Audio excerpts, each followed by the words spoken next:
Այստեղ փորձ կատարվեց նորից անդրադառնալ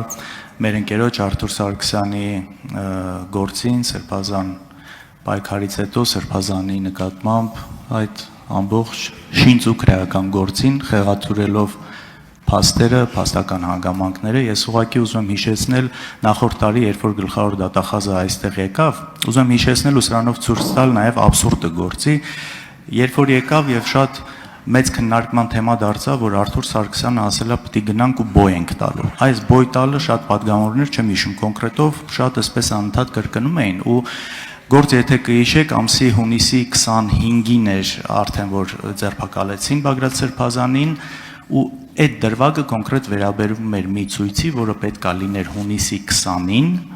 որը չի եղել։ Այսինքն այդ մի բանը, որ խոսացվել է, բայց արդեն հետո, երբ որ այդ սաղ պրոցեսները եղել է, դա պարզվել է, որ չի եղել։ Իրանք ցույց չեն արել, բնականաբար ոչ էլ բոյ են տվել ու բոլորս էլ հասկանում ենք բոյ տալը ինչ կոնտեքստում է ասվում, դա բառացի չի։ Բայց այսպես պրիմիտիվ ձևով մարդկանց մոլորեցնելու համար այս ամեն ինչը օգտագործվել է։ Հիմա ասում եմ, փաստացի դա արդեն չէր եղել այդ գործողությունը։ Նույն ձև շատ են ձայնագրություններ, որ այստեղ մեջ բերվում է, հետո շարունակությունը ինչ որ ձայնագրություններ կա, որտեղ հենց իրենք խոսացողները դա հերքում են, որովհետև տարբեր առաջարկներ կարող են լինեն, տարբեր մոտեցումներ կարող են լինել։ Հետո երբ որ դա հերքվում է, այսա չեն դնում, այսա է մանիպուլացիան, երբ որ իրանց ուզած կտորն են դնում, իսկ մյուս շարունակությունը, որ դա հերքվում է, չի դրվում ու սրա վրա հղում անելով անընդհատ խախտվում է անմեղության կանխավարկածը։ Այս մասով ինչպես եք տեսնում Տիկին Գալստյան, այս անմեղության կանխավարկածը քաղաքական նպատակներով օգտագործելու համար անընդհատ խախտում է։ Պարոն Քոչարյան, ձեր բոլոր հաստատումները կիսում են եւ դրանք մեր մտահոգություններն են եւ ինչպես նկատեցիք իմ ելույթում այսպես սահմանադրական եւ սահմանադրության մեջ ամրագրված քաղաքական իրավունքներին էի փորձում անդրադառնալ եւ հատկապես այսօր Հայաստանում անմեղության կանխավարկածի, այսպես ասած, անխնա ոտնատակ տալու հանգամանքով։ Դուք նույնիսկ այս անցնող ժամանակաշրջանում անմեղության կանխավարկածի, այսպես շատ թեթև իրավական մի քանի օրինակներ ասացիք, բայց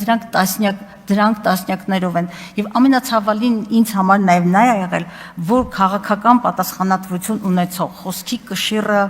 բնականորեն գիտակցող մարդիկ, որոնք ազգային ժողովի падգամավորներ են, հնչեցրել են այս կարևոր ամբիոնից։ Եվ արդյունքում, գիտեք, ես սրա անունը կդնեի հանրության թունավորում։ Թունավորել, հրեշայնացնել մարդկանց,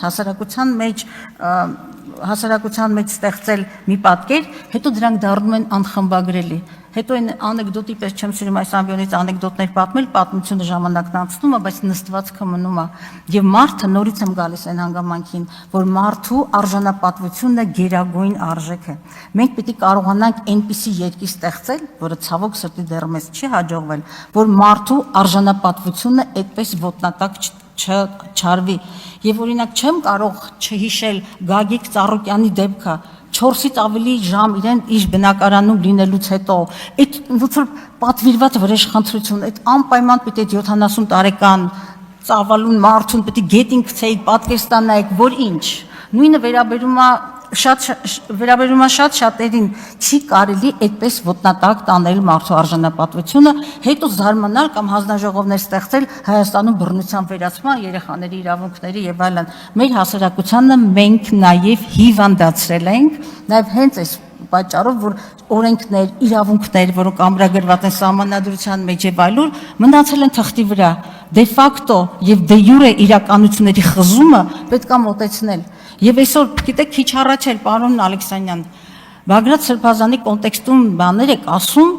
չհիմնավորված։ Ես ուղղակի շատ մեղմ եւ համեստ բառապաշարով եմ ասում,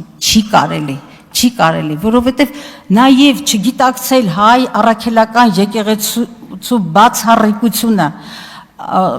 սահմանադրությամբ ամրագրված նրա լիազորությունների իրավունքների պետության կողմից ճանաչումը եւ աշխարհում այդքանը շատ չեն այն երկրները, ովքեր բերել են եւ սահմանադրության ամրագրում են դարձրել իրենց ազգային եկեղեցին, ընդ որում հայ առաքելական եկեղեցին հենց հատկապես ազգային եկեղեցի է։ Դուք թույլատնելով եկեղեցու հիմքերը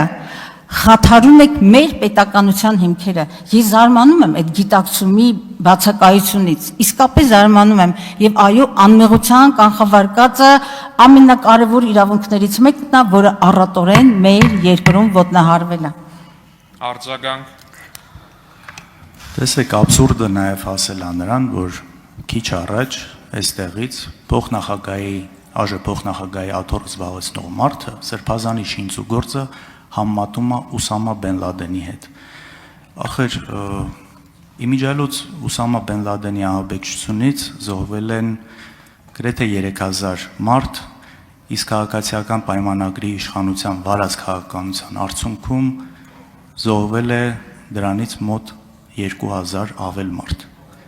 Ուսամա Բեն Լադենին սպանել են ու շպրտել են մի տեղ օվկիանոսում առանց գերեզման թողնելով։ Քաղաքացիական պայմանագիրը մինչև հիմա իշխանության է։ Շատ ցավալի արձանագրում, պարոն Քոչարյան, ես ավելացնելու բան չունեմ, դրանք փաստեր են, որոնց չեմ կարող առարկել։